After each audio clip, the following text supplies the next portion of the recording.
bota a cabecinha pra dentro. Graças a Deus, hoje é sexta-feira. Rolê de sério.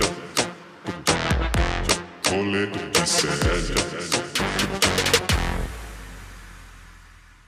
Fala, meus anjos! Está começando mais um programa Rolê Sério da manhã desta-feira, dia 29 de outubro de 2025, 11 horas e 34 minutos. Vocês sabem que este programa sempre é um programa de palhaçadinha, mas também é um programa de ficar pistola. Hoje é o segundo dia, hoje é o segundo caso. Nós vamos hoje falar sobre, obviamente o programa inteiro vai ser dedicado a falar sobre o que aconteceu no Rio de Janeiro ontem e continua acontecendo nesta quarta-feira. Vamos falar sobre o massacre no Rio de Janeiro, a chacina promovida pela polícia de Cláudio Castro, governador do Rio de Janeiro, as repercussões nas redes sociais. Teremos participações especialíssimas. Daqui a pouquinho o Lucas Rocha estará aqui direto do Rio de Janeiro para falar para a gente sobre como está o clima na cidade. Teremos Marina do MST, deputada estadual do PT do Rio de Janeiro, falando sobre as repercussões políticas deste caso. E se tudo der certo, o Raul Santiago, ativista também das comunidades do Rio de Janeiro, estará aqui falando com a gente sobre o clima nas comunidades, né? Em especial nas comunidades atingidas por essa tragédia, esse massacre no Rio de Janeiro. Agradecendo a audiência de todos vocês que já estão aqui acompanhando a gente, muita gente do Rio de Janeiro, muita gente prestando solidariedade aos cariocas e aos fluminenses, né? Porque outras cidades da região metropolitana também foram atingidas por essa operação da polícia do Rio de Janeiro. Então, falaremos hoje sobre estes assuntos, muitos convidados importantes. Vitão, hoje dia da gente refletir sobre essa operação policial. Estou certo que todas as comunidades periféricas do Brasil inteiro sabem o que é a repressão policial, mas hoje, Vitão, a pior operação policial da história do Brasil em número de pessoas mortas no Rio de Janeiro, Vitão. É complicado. Cláudio Castro, assim, não tem palavras para falar o que tá acontecendo, sabe? Mas, vamos lá. A gente tem até, mas a gente não quer ser processado. Eu não posso falar, o meu contrato não me permite falar o que eu gostaria. Mas, enfim, vamos lá, começar leve aqui. Antes da gente começar, vou indicar hoje o reality show Corrida das Blogueiras, da Dia TV, que é um reality show que convida blogueiras e cada episódio é um tema desse universo. Então, maquiagem, roupa, edição de vídeos, enfim. É bem divertido, tá lançando a 7ª temporada agora na Dia TV. E é isso, tá disponível no YouTube pra todo mundo, vamos lá. Adoro os meninos da Diva Depressão, inclusive já dei entrevista pra eles algumas vezes. Um beijo pros meninos, excelente indicação, Vitão. Quem está com a gente hoje também é Guga Noblar. Guga Noblar, dia de reflexão, né? Principalmente de indignação e reflexão com o que rolou no Rio de Janeiro ontem e continua acontecendo hoje, né, Guga? Claro, para mim, quem comemora a execução em massa de pessoas é um psicopata. Quem não tem empatia pelos outros, quem fica feliz com um monte de corpo no meio da rua, com corpo inclusive decapitado. Teve uma pessoa que foi decapitada, né? Não foi só troca de tiro. Enfim, quem fica feliz com o que aconteceu no Rio de Janeiro ontem, eu encaro como um psicopata. Só um psicopata consegue aceitar e ver com bons olhos aquele massacre que aconteceu ontem no Rio de Janeiro. Uma tragédia, infelizmente, mais uma mancha na reputação daquela cidade. Vamos falar muito sobre isso hoje. Temos a participação, Guga Noblar, sempre importante, hoje ainda mais, do nosso querido Lucas Rocha. Luquinhas, bom dia para você aí no Rio de Janeiro. Primeiro, toda a solidariedade da equipe do Rolê e da equipe do ICL que fica aqui em outros lugares do Brasil, eu em São Paulo, o Guga em Brasília. Queria que você falasse um pouquinho pra gente o clima na cidade nesse momento, antes da gente começar a entrar no tema efetivamente do massacre que aconteceu ontem na cidade, Lucas. Bom dia, pessoal. Eu tô muito indignado hoje. Há um sentimento de revolta muito grande, assim, que é difícil até de conter, porque Foi uma operação que foi feita para poder criar um palco político para o Cláudio Castro. O Cláudio Castro colocou a população do Rio de refém dos seus planos políticos eleitorais. Esse caos que foi instalado na cidade, esse clima de medo, esse clima de terror. As pessoas, os vídeos de ontem, William, são aterrorizantes. As pessoas saindo correndo nas ruas, né? Além dos vídeos nas favelas serem horrorosos, serem vídeos muito graves, né? E das mortes, né? Essa quantidade enorme de mortes, há um clima de medo na cidade hoje, né? A TV Globo estava acompanhando tudo que estava acontecendo hoje na cidade, mostrando como a cidade está esvaziada, porque as pessoas estão com medo. E esse medo foi colocado na população por Cláudio Castro, que já sabia que o crime organizado ia responder a uma operação desastrosa como essa. Hoje o Cláudio Castro disse que foi exitosa a operação, foi um sucesso. Não é possível, ele só pode estar maluco. Mas ele não está maluco. É um projeto político do Cláudio Castro querendo colocar a vida da população do Rio de Janeiro abaixo dos seus interesses políticos, né? Os interesses de Cláudio Castro estão acima da nossa vida. E isso é muito revoltante, isso é muito indignante. Não é uma novidade, mas eu acho que ontem passou cruzou uma linha. E eu acho que é uma linha muito perigosa, que a gente não sabe se pode vir uma onda de violência, inclusive, por conta de um governador que preferiu fazer uma operação midiática, uma operação que vai dar imagem, mas que não resolve em nada a situação grave da segurança pública do Rio de Janeiro. Lucas, a gente vai te ouvir bastante hoje. Daqui a pouco a gente vai ter a deputada estadual Marina do MST do PT falando também sobre as implicações políticas. Mas só para atualizar, quem não acompanhou os nossos jornais hoje cedo e está começando a acompanhar o noticiário pelo Rolê Sério, hoje é um rolê diferente, né? A gente tem que falar de um tema muito sério, na verdade, e que é um tema que deixa todos nós muito indignados. O Rio de Janeiro vive a operação mais letal da história, não do Rio de Janeiro, viu, gente? Da história do país.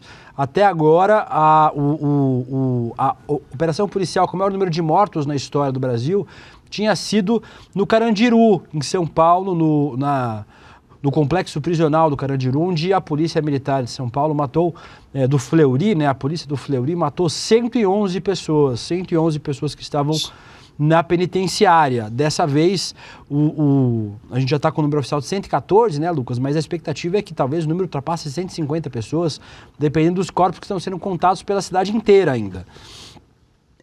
Sob o comando do Cláudio Castro... Oi, diz, Duquinhas. O governador fala que foi um sucesso e eu queria que ele trouxesse algum número. A gente pode, no frio... Eu acho uma tragédia da perspectiva humanitária. Isso é uma tragédia completa, não vai deixar de ser. Mas por que o governador diz que é sucesso se não tem um número que nos diga que há algum sucesso nisso? É uma operação desastrosa que deixou a cidade em um completo caos, deixou 128 mortos, provavelmente deixou inocentes aí dessa guerra feridos, né? Não há execução sumária no Rio de Janeiro prevista na lei, então já é um absurdo esse tanto de mortes, mas além de tudo, o governador não nos dá um número de que prendemos o grande chefe do tráfico, fizemos isso. Tiramos 100 fuzis. Ótimo. Quantos fuzis agora o Comando Vermelho tem? Mais de 1.000, provavelmente. Muitos Tiraram outros 90 fuzis. Não chegou nem assim. É patético você fazer uma operação desse tamanho e só recolher esses 92 fuzis. Isso não é nada. Isso é insignificante perto da tragédia que foi provocada em toda a cidade ontem por conta dessa mega operação. Agora, 110 mil pessoas que vivem nas áreas onde aconteceu essa mega operação. Desses 110 mil, não tem nenhum político importante, não tem nenhum playboy, porque se fosse em área de rico, claro que não ia acontecer. Você acha que o cara ia dar aval se fosse as mansões do Rio ou os grandes prédios do Rio que fossem alvejados pelos tiros, se fosse a escola dos políticos que fosse fechada, dos filhos dos políticos? Não ia ser assim. É porque quem está em risco de fato são 110 mil pessoas que vivem marginalizadas, que o Estado já marginaliza, já coloca a margem do Estado, e não está nem aí se provocar vítima entre inocentes, porque eles nem tratam essas pessoas como inocentes, nem tratam como pessoas, nem tratam como seres humanos. Essa é a verdade. Eles não estão nem aí para quem está nessa área, porque não são eles. Ele jamais ia permitir se fosse o bairro do Playboy que fosse alvejado. Guga, Lucas, deixa eu trazer essas imagens E aí eu queria que o Lucas comentasse um pouco sobre como é que estava o Rio de Janeiro ontem. O município do Rio de Janeiro entrou em estágio 2 ontem, depois de interdições em ruas e vias importantes de várias regiões da cidade. O nível de alerta é feito em uma escala de 1 a 5, que indica o risco de ocorrências. Hoje retornou para o estágio 1. Vamos mostrar a diferença dos 5 estágios? Tem aí, ó. Eu não consigo ler, Letícia. Lê para mim, por favor. Estágio 1, não há ocorrências de impacto. Estágio 2, há risco de impacto ou agravamento, como chuvas fortes ou grandes eventos na cidade, mantenha-se informado. Estágio 3, já existem impactos na cidade, evite os locais afetados, busque um lugar seguro e mantenha-se informado. Estágio 4, são muitas as ocorrências de alto impacto, evite se deslocar, permaneça em local seguro. Estágio 5, as equipes operacionais da Prefeitura do Rio perderam a capacidade de resposta, não se desloque de maneira alguma. Aí a gente vê que ontem chegou no estágio 2, e aí, Guga, Lucas, e você que está assistindo, eu já olhei alguns comentários de vocês, a gente separou alguns vídeos de como é que estava a cidade ontem. Muita gente foi liberada do trabalho mais cedo, muita gente não conseguiu voltar para casa, inclusive a gente tem imagens da Central do Brasil, cadê? Aí as pessoas tentando voltar para casa de... Aí é trem ou é metrô, Lucas? É trem, né? Central do Brasil. Tem os dois. Tem os Acho que dois. do trem. Só que esse é do trem. Do trem aí. Esse não é o momento do arrastão, que teve um arrastão, teve um roubo. Ó, aí Dentro também as da pessoas da tentando estação voltar. central, teve um momento que teve um arrastão no meio desse caos.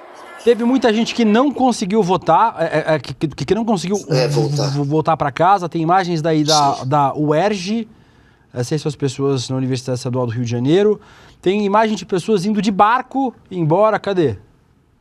Aí, ó, pessoas indo embora de barco em vários locais longe dos O complexos. cara fez isso no Rio de Janeiro. As vias estavam fechadas, Guga. Aí, ó, tem ônibus atravessado. Aí essa imagem é na Mangueira, né, o Letícia? Olha, fala. só um detalhe. A gente estava falando agora em 92 fuzis. Lembrem-se que foram recuperados 117 fuzis no condomínio do Jair Bolsonaro, só com trabalho de inteligência, sem que ninguém levasse um tiro. Eles foram lá e recuperaram 117 fuzis com um miliciano que inclusive era ligado ao Bolsonaro, né? Então, basta um trabalho de inteligência para ter um resultado muito melhor do que aquele de ontem, que executou mais de 120 pessoas, perto disso. E o governador Cláudio Castro, agora há pouco, na coletiva que fez, só reconhece 58 mortos. E só diz que são 4 vítimas de fato, que são os policiais. Os outros 54, estaria tudo bem para ele. Mas não são 54, governador. São mais de 100 que você fez ontem. Vai ficar para sempre como uma das maiores manchas na reputação da cidade do Rio de Janeiro. E você vai usar isso para se eleger, porque tem muito psicopata no Brasil que está aplaudindo e você quer virar senador e está topando um vale-tudo para conseguir sua vaguinha no Senado. Lucas, só vou terminar essas duas imagens para mostrar que no Rio de Janeiro todo, não só na cidade, o impacto foi sentido. Em São Gonçalo, que fica depois de Niterói, bem longe da Zona Norte, onde ficam os complexos que foram alvo da operação, as vias estavam fechadas, então tem a imagem das vias fechadas em São Gonçalo. O prefeito de São Gonçalo, Capitão Nelson, do PL, achou de bom tom fazer isso aqui para liberar as vias do município. Cadê? Já vocês vão ver, ó, tem um ônibus parado ali na frente e vocês vão ver um carro branco chegando do lado direito da tela. É o prefeito, aí, ó.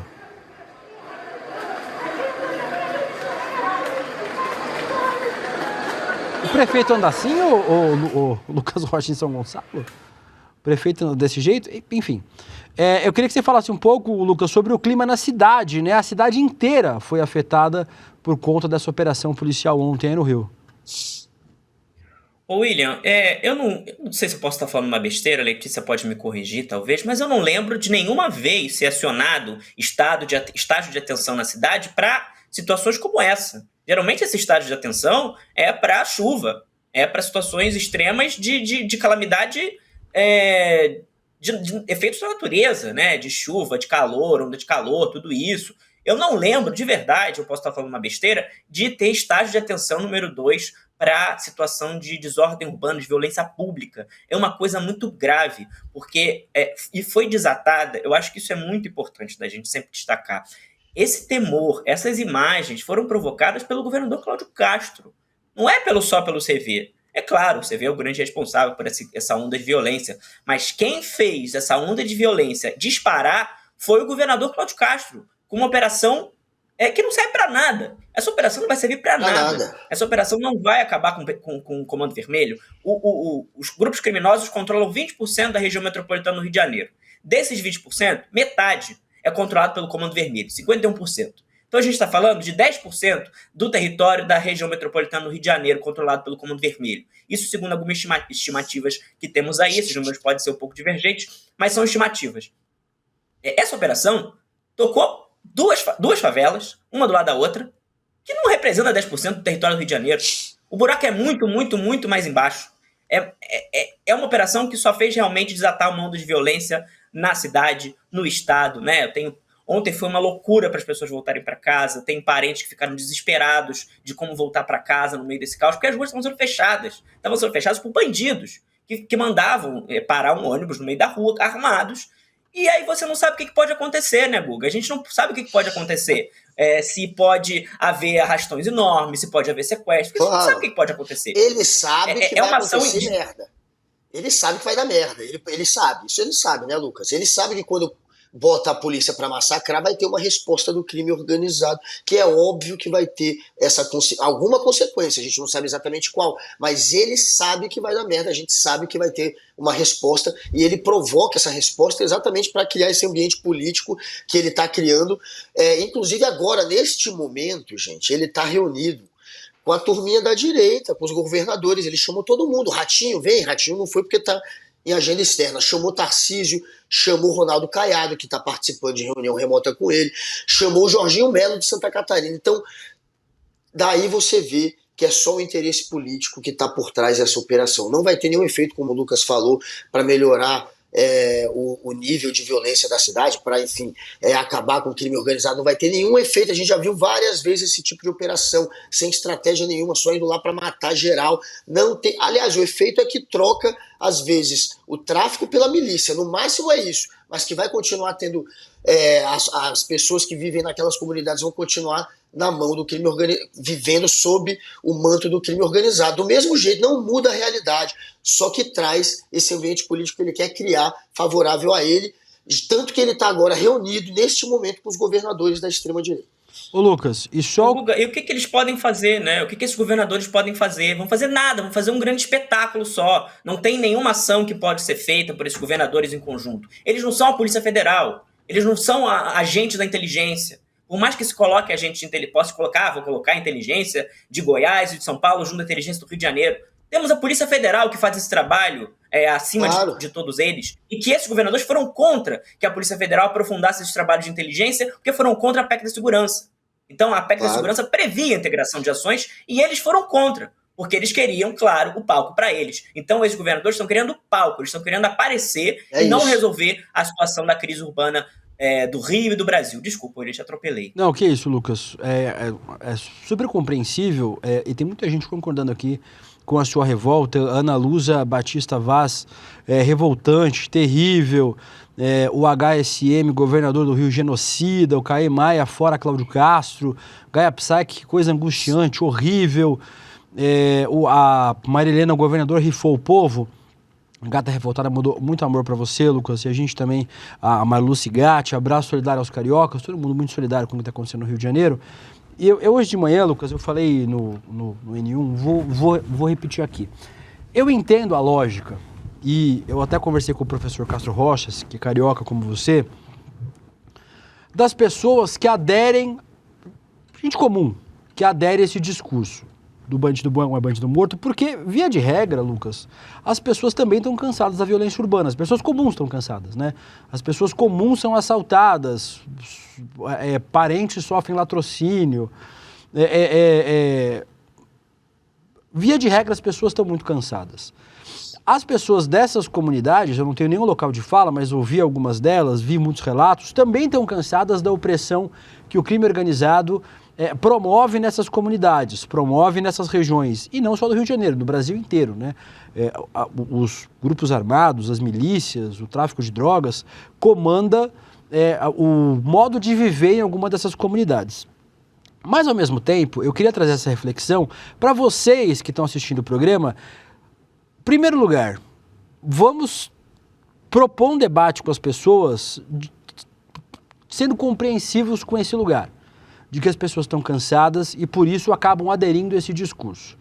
Mas pergunta para essas pessoas, daqui a um mês, se a vida delas está mais segura, se a vida delas melhorou em alguma coisa, se você sai de casa agora com um celular na mão sem medo de ser assaltado, se você sai no Rio de Janeiro sem medo de uma troca de tiros entre a polícia e os traficantes, se você que mora em qualquer outro lugar e alguma coisa do tipo aconteça, se você se sente mais seguro ou se está a mesma coisa. Porque, Lucas, se você fizesse isso e falasse, pronto, acabou a criminalidade, a gente matou os líderes do tráfico de drogas, acabou, não tem mais a criminalidade, acabou, as comunidades estão livres. Ainda assim, a gente tem que questionar, porque o Brasil não tem pena de morte, né?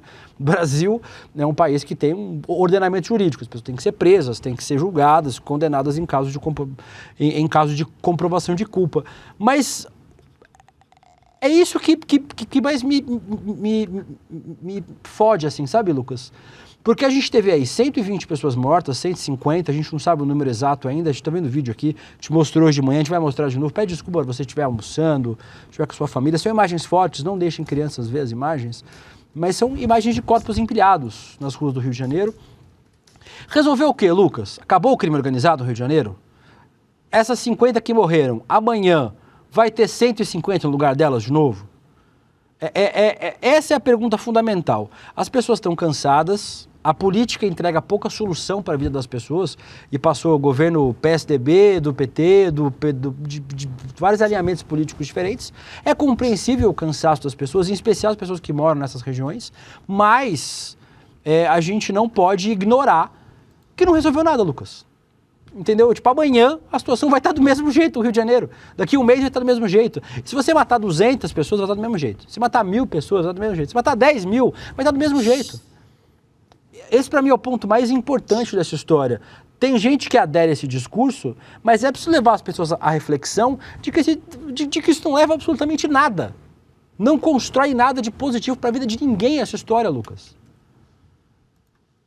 Eu acho que muitas vezes, inclusive, William, a população fica anestesiada diante da violência, né? Eu acho que no Rio de Janeiro a gente acabou aprendendo a conviver com a violência. Eu ouço tiro aqui, aqui do lado pelo menos uma vez por mês, se não uma vez por semana, né? E a gente se acostumou, infelizmente, com isso. É uma realidade dura, uma realidade triste. Não é como se o Rio de Janeiro estivesse em paz. Não está, não está. Há uma crise de segurança que é muito mais profunda. Agora, uma crise de segurança profunda em que o principal comando, né, o principal grupo criminoso, comanda 20%, comanda 10% do território, né, com 20% do território sendo controlado por diversos grupos, não vai ser resolvida com uma operação como essa, que repete os mesmos planos de operação dos anos 80 e 90. Antes de eu nascer, era o mesmo tipo de operação. E hoje, o mesmo problema. Não resolveu, pelo contrário, aprofunda. Porque vem uma reação violenta,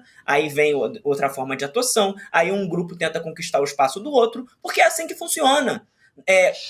Um exemplo muito importante, que eu acho que está sendo muito comentado, que eu acho que a gente deve destacar isso sempre, é a operação que foi feita contra o PCC, o Carbono Oculto, que tentou asfixiar financeiramente o PCC.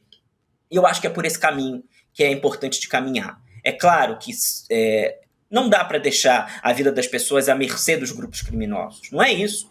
Mas uma operação como essa não resolve a situação. Deixa mortos, deixa feridos, deixa uma cidade conflagrada, um clima de guerra no Rio de Janeiro. As pessoas têm suas vidas afetadas, não conseguem trabalhar, ficam com medo, tudo isso afeta de inúmeras maneiras. Né? Tem as imagens, umas imagens horrorosas também do pessoal em uma lanchonete lá na Penha, que é uma coisa assim dolorosa de assistir. Porque é um clima de medo. Não é como se estivéssemos em paz antes. Acho que isso é muito importante, assim. Mas o clima de medo que se instalou não é normal. Não infelizmente, a gente entende que há formas de você tentar conviver com essa violência e não morrer, e sobreviver, né? E chegar ao fim do dia para sobreviver. Ontem era difícil de entender onde estava esse lugar, porque o governo, que deveria proteger a população, decidiu não proteger a população. Eu acho que isso é mais importante. O governo ontem não tentou proteger a população. O governo do Cláudio Castro ontem tentou se cacifar para o Senado Federal. E é isso, porque não é esse tipo de operação que vai resolver a vida das pessoas. E é muito complexo, não dá pra gente dizer não tem que fazer nada, não sei o que. Não é não fazer nada, não é entregar flores pra bandido, né, como eles dizem. A gente não tá defendendo isso, né, William? A gente não tá defendendo isso, Guga, entregar flores pra bandido, essa palhaçada que se fala. Não, mas é fazer uma operação que realmente vai enfrentar os bandidos. E os bandidos que estão na Faria Lima, os bandidos que estão nos centros financeiros do país, os bandidos que estão no Congresso Nacional, os bandidos que estão na Alerj, que inclusive aprovou uma gratificação para policiais que matassem bandidos, né, logo antes dessa operação que foi vetada pelo Cláudio Castro, essa gratificação. Senão, imagina, a gratificação dos policiais estaria estourando, né, depois de terem matado tanta gente. Então é um Estado que incentiva a morte e que não está nem um pouco preocupado com a vida da população. Guga, deixa eu me despedir do... Fala. Que é o seguinte, não é do Lucas, não. Só me discordo quando o De Luca falou que no Brasil não existe pena de morte. No Brasil existe pena de morte do pior tipo, porque não tem julgamento. É o policial que vai lá e assassina. E pronto, tá aí. Nos Estados Unidos, eles, no ano passado, executaram 30 pessoas por pena capital, por pena de morte. A polícia aqui no Brasil matou no ano passado 6.246 pessoas. Só no ano passado. Foram mais de 6 mil pessoas que morreram na mão de policial. Como que não existe pena de morte? Aqui existe pena de morte, ela é praticada pela polícia, não tem um julgamento e não muda nada a realidade do Brasil. Você acha mesmo que se tivesse na lei uma pena de morte instituída pelo Estado, mudaria a realidade? Tem que ser um imbecil para acreditar nisso. Existe pena de morte. A polícia mata mais de 6 mil pessoas por ano no Brasil. Desde que foi instalada a pena de morte nos Estados Unidos, na década de 70, até hoje morreram 1.200 pessoas. Não chega nem a um ano de pena de morte que é aplicada pela polícia do Brasil na rua. E muito inocente morreu. Tem gente comemorando, dizendo, teve alguém que escreveu no chat, 132 meliantes a menos. Não, meu amigo, com certeza tem gente inocente ali e os meliantes não devem ser tratados dessa maneira. Você deveria ter empatia pelo próximo, entender que tem família ali, entender como é que foi a vida dele, provavelmente sempre marginalizado, sem nenhuma oportunidade, como você que está escrevendo essa bobagem teve a sua vida inteira. Mas é sempre um playboy cheio de oportunidade na vida, que nunca teve que passar por nada perto do que viveu essas pessoas que estão à margem do Estado, que vai lá e faz um comentário imbecil como esse. Guga, deixa eu me despedir do Lucas Rocha. A gente tem a deputada Marina do MST para entrar daqui a pouquinho. Lucas, muito obrigado. A gente continua acompanhando. Você, se quiser trazer informações ainda durante o programa, pode mandar mensagem para a gente. E seja que você e os cariocas tenham resiliência para enfrentar esse momento duro da história da cidade. E a gente espera que cenas como essa não se repitam mais. Que a cidade consiga se construir uma política de segurança pública. É difícil, né, com o Cláudio Castro, mas que não envolva massacres como esse de ontem no Rio de Janeiro. Lucas. Obrigado, pessoal. Vamos seguir acompanhando, né? Porque é tudo muito grave e é importante o ICL também ser essa voz denunciando o quão grave é esse processo, né? Não dá pra gente bater palma pro Cláudio Castro, é muito importante colocar luz sobre toda a complexidade desse caso e eu acho que a gente tem feito isso desde ontem com bastante afinco. Obrigado, Luquinhas. Valeu, Lucas. Precisando é só avisar, Google, nosso chat todo aqui, obviamente concordando com a gente, né?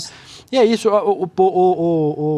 Guga, eu acho que a gente, e já a deputada Marina do MST vai estar aqui com a gente para falar sobre as implicações políticas no Rio de Janeiro, sobre essa carnificina, né, no Rio de Janeiro, mas assim, o que mais me pega é isso, Guga, é como isso não vai resolver nada, né? A gente não tem uma efetividade. Se você falasse, não, matou 200 bandidos, acabou o problema da violência no Rio de Janeiro, você fala, será que valeu a pena? Mas, gente, primeiro que não vai resolver se você matar 10 mil. Se você matar 20 mil, não vai resolver, porque o problema é outro. Também acho que a gente tem um problema, e aí já a gente vai discutir isso com a deputada, e quando ela tiver Aí você me avisa, tá? Ela tá aqui já. Tá, então bora. Vamos chamar a deputada Marina do MST, do PT do Rio de Janeiro. Deputada, bom dia, obrigado por ter aceitado o nosso convite num dia muito difícil para os cariocas, né? Queria que a senhora falasse um pouquinho, como carioca primeiro, como moradora do Rio de Janeiro, o clima na cidade, antes da gente entrar efetivamente nos temas políticos. Deputada, obrigada e nossa solidariedade aqui do ICL. Bom dia, obrigada a todos pelo convite aí para a gente estar aqui, apesar da tristeza, da indignação que todos nós estamos vivendo hoje. Acredito que não só aqui no Rio de Janeiro, acho que um sentimento de tristeza e indignação no Brasil todo por esse massacre que a gente viveu aqui ontem, que ainda estão sendo recolhidos os corpos, né, de pessoas das comunidades, especialmente lá do Complexo da Penha e do Alemão. Então, realmente é um dia de luto, de tristeza, mas também de indignação por tudo isso que nós estamos vivendo aqui no Rio de Janeiro. Essa história, deputada, tem um personagem central, que é o governador Cláudio Castro.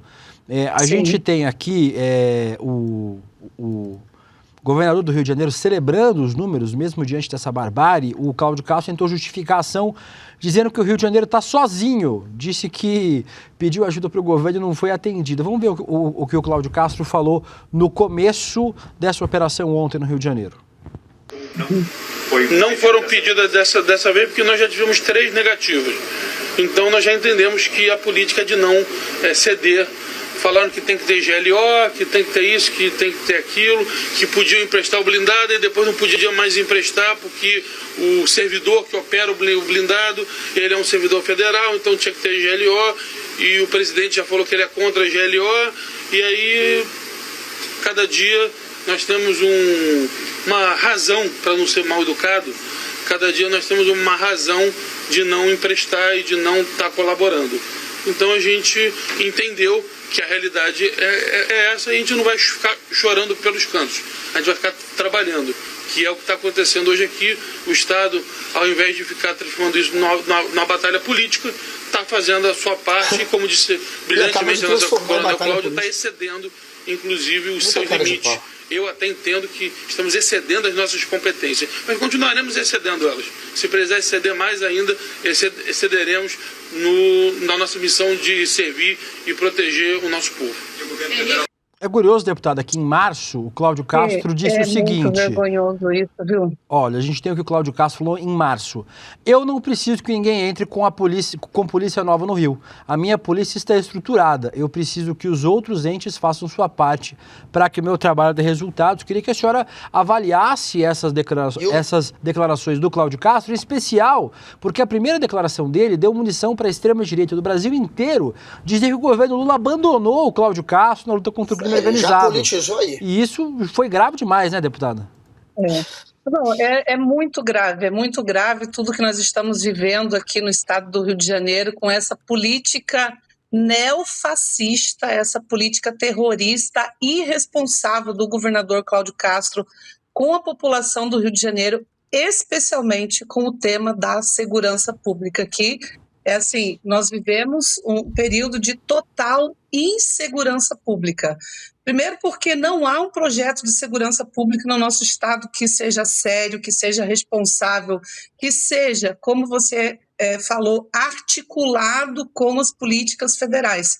Porque o que ficou demonstrado, né, nessa operação espetaculosa feita pelo governador no dia de ontem, que matou mais de 200 pessoas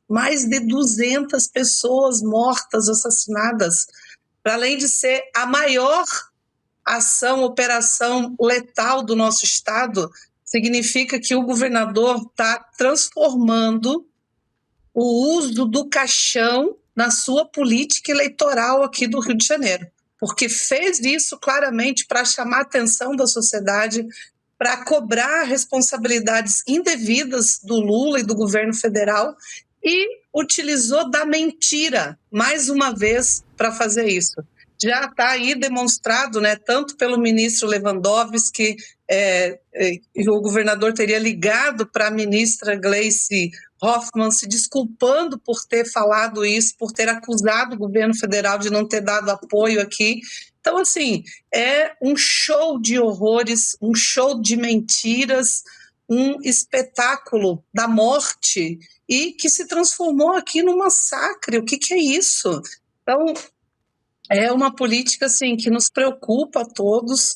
Nós, inclusive, estamos pensando, especialmente em parlamentares da esquerda aqui no Rio de Janeiro. Claro, somos a minoria da Alerj, mas nós não vamos, pelo número de sermos menor, nos isentar de pedir o impeachment por essa irresponsabilidade que o governador Cláudio Castro cometeu mais uma vez aqui no Rio de Janeiro, cometendo um massacre com mais de 200 pessoas sendo assassinadas. Guga.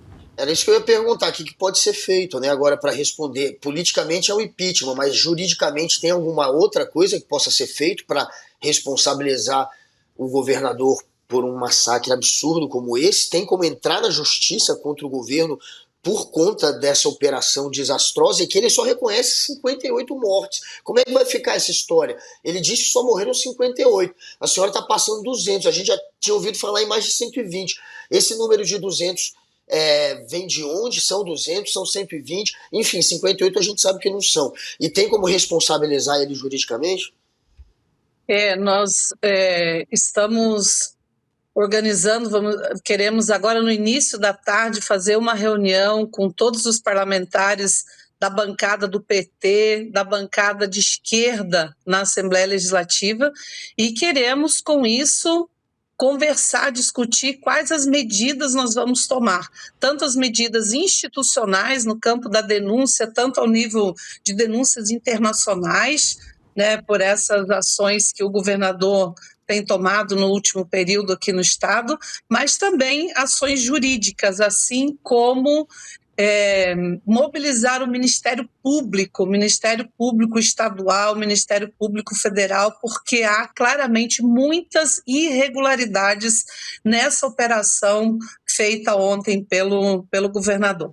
Para além de medidas também de âmbito do legislativo, né, que nós queremos propor, assim como estamos organizando de protocolar no início da tarde, assim que abrir o protocolo da Assembleia Legislativa, uma indicação legislativa requerendo que o governo estadual avise com pelo menos 30 dias, né, esse tipo ou qualquer tipo de operação policial que vai fazer, seja ela com caráter ostensivo, repressivo ou investigativo, porque essa foi uma das questões, né, indevidas que o governador agora tem falado aí, que pediu, inclusive, apoio do governo federal, mas assim, quais as informações? Onde estão essas informações dessa operação que foi organizada, planejada, né? Isso é uma irresponsabilidade de, mais uma vez, o governador ter feito uma ação desse caráter, dessa amplitude, sem planejamento, sem uso da inteligência, sem articulação da Força Policial Estadual com a Polícia Federal, sem um comando, né, político nesse sentido. Então, nossa cobrança, nossa reivindicação, digamos assim, tanto na Assembleia Legislativa quanto nas articulações políticas, institucionais e jurídicas que vamos fazer como mandato, mas também articulado com outros parlamentares, né, de outros partidos também, para além do PT, a qual eu respondo como líder aqui da bancada na Assembleia Legislativa, para que a gente realmente possa ter respostas concretas e de cobrança, né, de atuação concreta e política do governo do Estado com esse tema da segurança pública aqui no município do Rio e a nível estadual. Porque, claro, essa ação realizada ontem, ela extrapolou a região metropolitana nossa aqui do Rio, né? Então, para nós é muito importante essa atuação. Eu queria te perguntar, deputado, para a gente encerrar com a senhora e deixar a senhora trabalhar aí, é sobre a reação da extrema-direita. A extrema-direita tem comemorado essas mortes. A gente tem visto deputados federais, deputados estaduais, vereadores, ativistas de extrema-direita comemorando essas mortes. Racistas também. No famoso De extrema-direita. pique bandido bom é bandido morto, né? O que eles fazem com relativa frequência. Não vale para caso de golpe de Estado, né, deputado? Para caso de golpe de Estado é anistia. Mas para pessoas acusadas ainda, sem condenação nenhuma, ou às vezes pessoas nem acusadas de crime nenhum, vale a lógica do bandido bom é bandido morto. Para empresário que desvia dinheiro, para dono de grande rede que sonega imposto, aí não vale o bandido bom é bandido morto. Mas para preto pobre nas periferias do Brasil, parece que vale, ignorando que a gente tem um ordenamento jurídico que diz que as pessoas têm que ser presas, julgadas e condenadas em caso de comprovação de culpa. Eu queria que você falasse um pouquinho sobre essa reação da extrema-direita, deputado, e como esse discurso ainda tem aderência em parte significativa da sociedade, né, que acha que é normal a polícia matar 120 pessoas, 150 pessoas numa operação policial. Olha, é uma tristeza essa política do ódio utilizada pela extrema-direita, sabe? É uma tristeza. Eu acho que, assim, há um nível de indignação muito forte do conjunto da população e eu acredito que até por parte da grande mídia brasileira, sabe? Porque é revoltante, assim, da gente ver os nobres colegas parlamentares a nível estadual e federal da extrema-direita celebrando, comemorando mortes, comemorando essa tragédia que aconteceu aqui no Rio de Janeiro com tantas mortes. E assim, eu acho que traz para nós, para o conjunto da população, para o conjunto das assembleias legislativas, municipais, estaduais e federal, um desafio importante para esse momento, que é de nós organizarmos um sistema de segurança pública que realmente combata o crime organizado, porque o crime organizado existe sim, de verdade, e não está somente lá no território do Complexo do Alemão ou da Penha, não está só lá. O crime organizado no Brasil, a começar pelo Rio de Janeiro, está institucionalizado. Ele está também nas casas legislativas, ele também faz parte do executivo, a exemplo da prisão recente que nós tivemos aqui de um colega deputado da Assembleia Legislativa, preso, indicado, responsável, preso, pela acusação de ser um dos responsáveis pela compra de armas para o Comando Vermelho do Rio de Janeiro.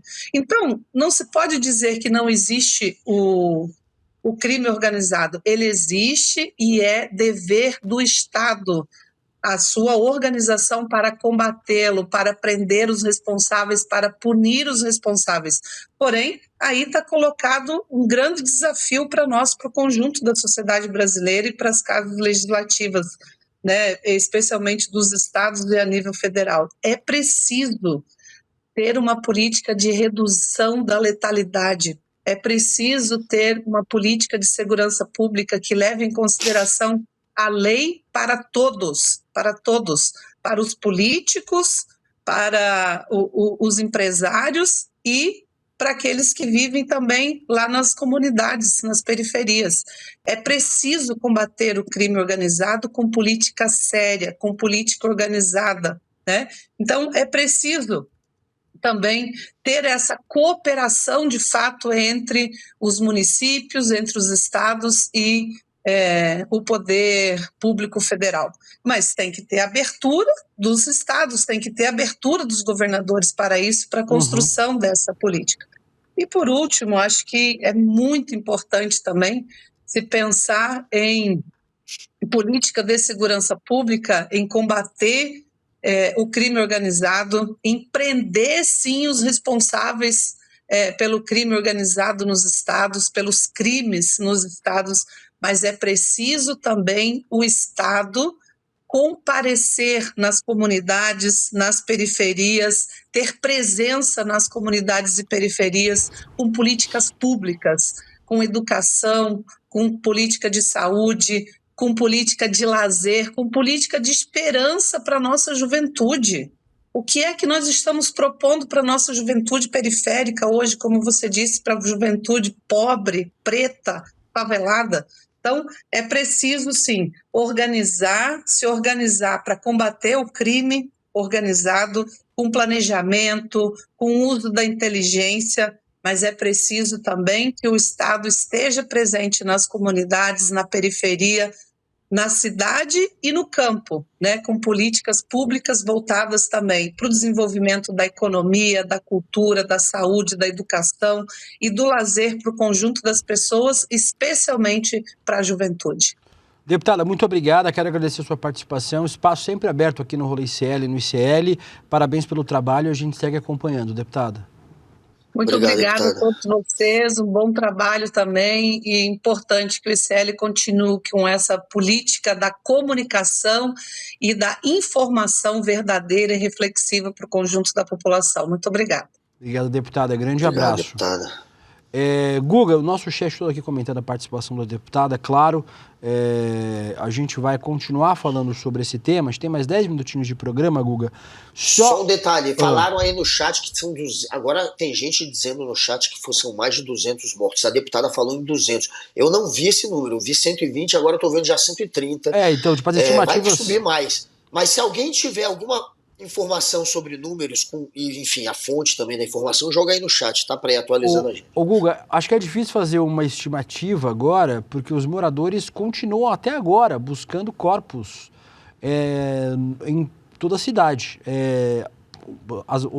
Os moradores passaram a madrugada de ontem levando pelo menos corpos para a Praça São Lucas, na Penha, muitos deles encontrados em uma mata próxima onde ocorreram os confrontos, todos corpos de homens. Tem um vídeo de agora de moradores indo para essa região para procurar mais pessoas que seguem desaparecidas. Tem essa imagem aí, Letícia? Essa aí é de protesto, né? É isso, né, Letícia? Esse é de protesto, peraí. Essas são imagens de protestos. É que tem no final. Aí essas são imagens. Aí você imagina as pessoas indo fazer buscas, Guga, na região de mata, perto dessas comunidades, de pessoas que ainda estão desaparecidas. O ativista Raul Santiago passou a madrugada no Complexo da Penha e fez um relato emocionante hoje cedo da situação que ele viveu por lá. Vamos assistir.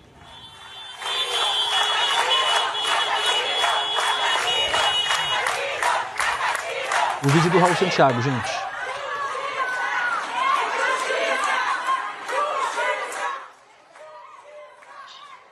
Temos ele, Letícia? Já amanheceu, estou aqui na Serra do Complexo do Alemão. Uma atenção, mas estou com vários moradores, com várias pessoas. Tem advogados aqui também. E muito sinistro a realidade do que a gente está vendo aqui.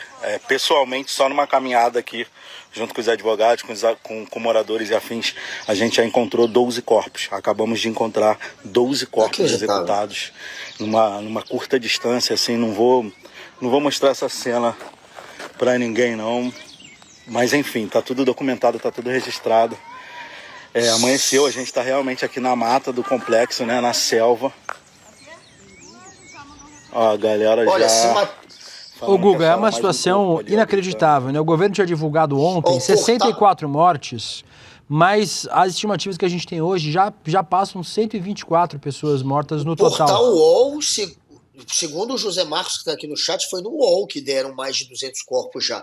E tem gente vindo com esse papo aqui, de mais de 200. Cara, se forem mais de 100, mais de 200, não tem como justificar isso com a polícia no embate tentando se defender e matando para se defender. Não existe.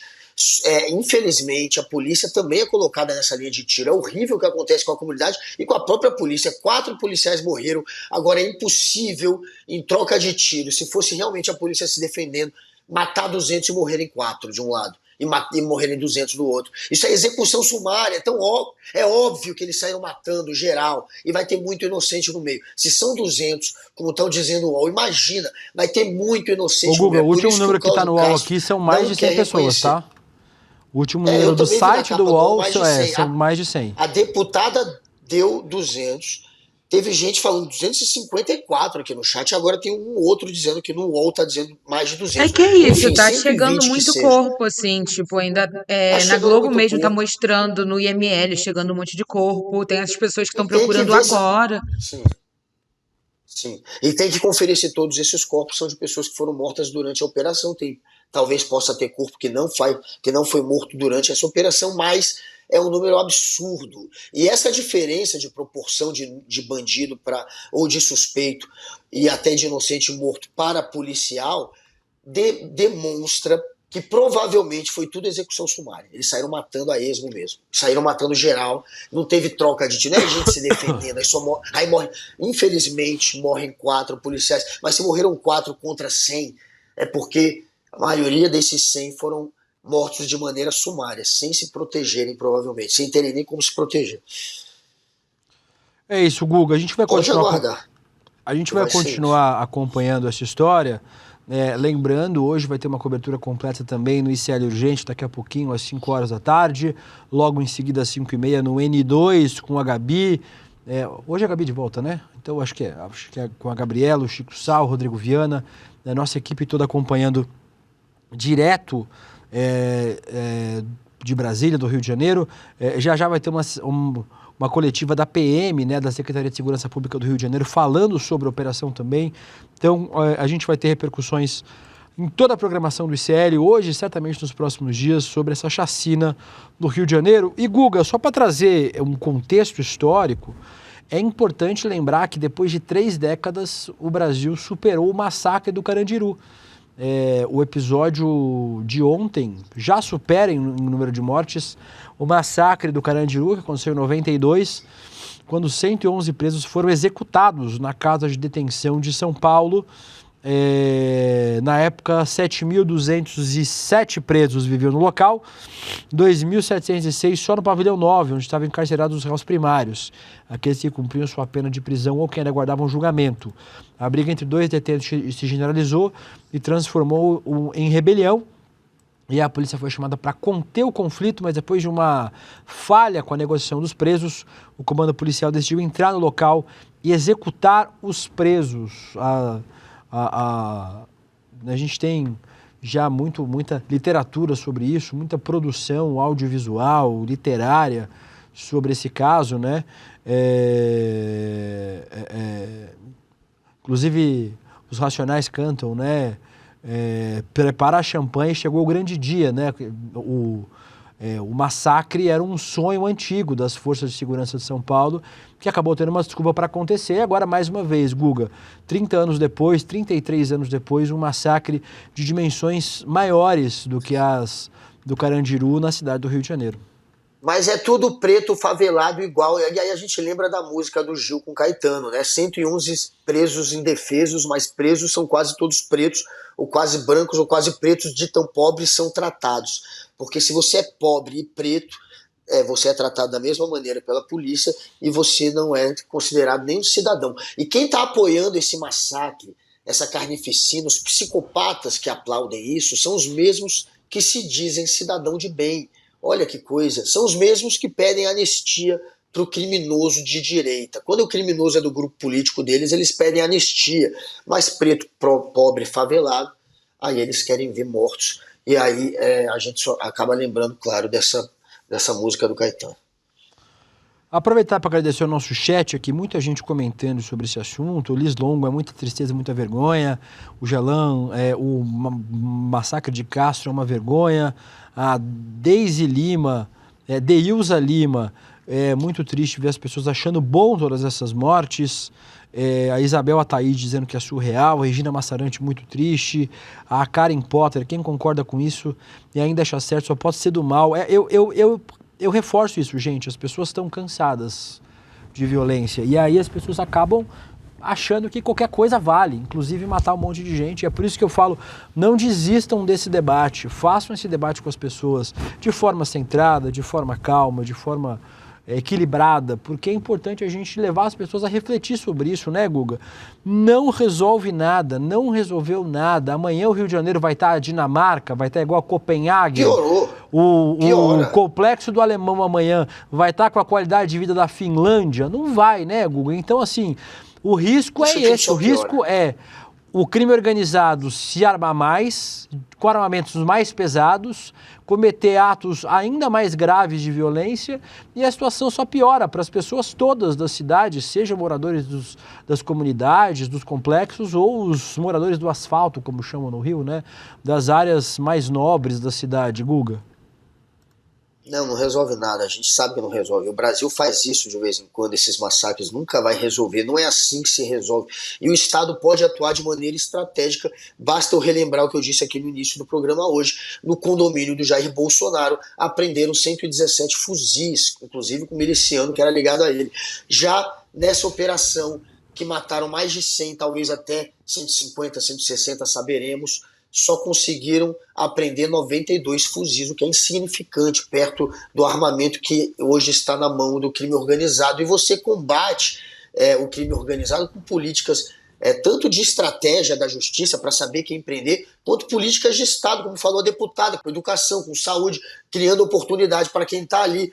Não é pegar a arminha e brincar de Rambo, não é isso que vai resolver, muito pelo contrário, isso acaba levando a cidade toda para uma situação de tensão que transforma tudo, esse ambiente ainda num local ainda pior do que poderia ser. Só piora a situação do Rio de Janeiro, esse tipo de operação.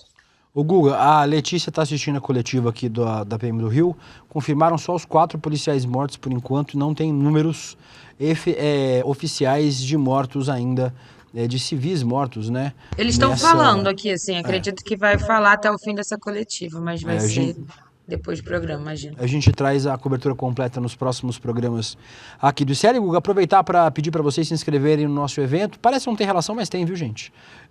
Com a grande mentira do capitalismo, tem tudo a ver com esse sistema injusto, sistema que aprisiona os trabalhadores nessa ilusão, torna os trabalhadores consumidores um tema muito atual. O nosso querido professor Gessé Souza vai estar aqui na quinta-feira, mais conhecido popularmente como amanhã, 8 horas da noite, ao vivo, junto com o Eduardo Moreira, falando, e certamente essa chacina no Rio de Janeiro vai ser tema desse bate-papo, dessa conversa, dessa aula magna, não é magma, como diz o Guga, amanhã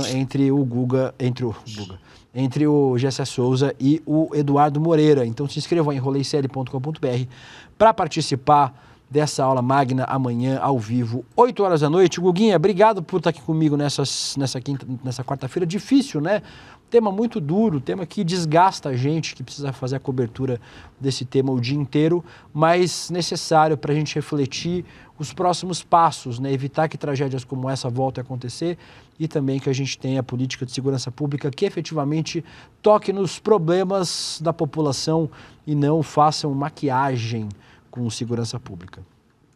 E que não transforme a polícia em bandido, porque a polícia que sai massacrando e assassinando não é polícia, nem deveria existir.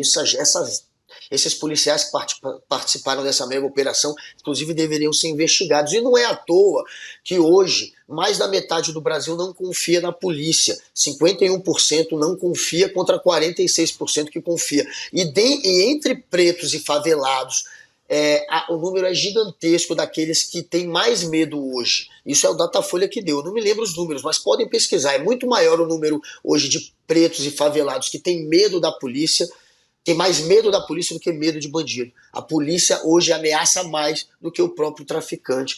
Tamanha é a violência da polícia no Brasil. Tudo bem, Guguinha, beijo pra você, beijo pra todo mundo do chat aqui, agradecendo a todo mundo que também acompanha a gente nesse dia difícil. Vitão, Letícia, equipe toda manhã. Estamos de volta no Rolê ICL. Tchau.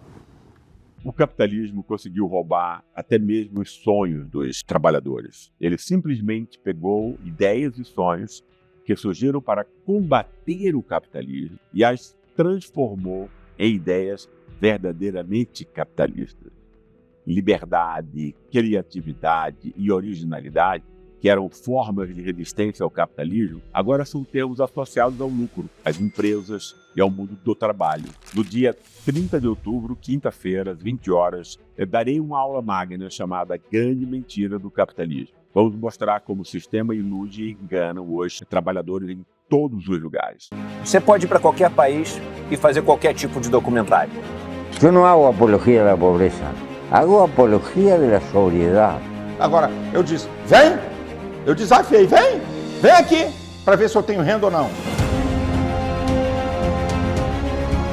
Para quem ainda não entendeu, isto é uma guerra de narrativas. E nos campos de batalha, as máquinas de moer reputações estão sempre à espreita. Pouco interessa os meios, interessam apenas os fins. E os fins são muito lucrativos nesta indústria. Veja a importância da resiliência dos colegas que nunca abandonaram esse caso. Não adianta vocês fazerem campanha contra mim, porque eu vou continuar fazendo meu trabalho como jornalista como eu sempre fiz. E a relação fraterna com as pessoas não entra no PIB. Você tem as condições que você precisa para viver numa comunidade onde um não depende de explorar o outro.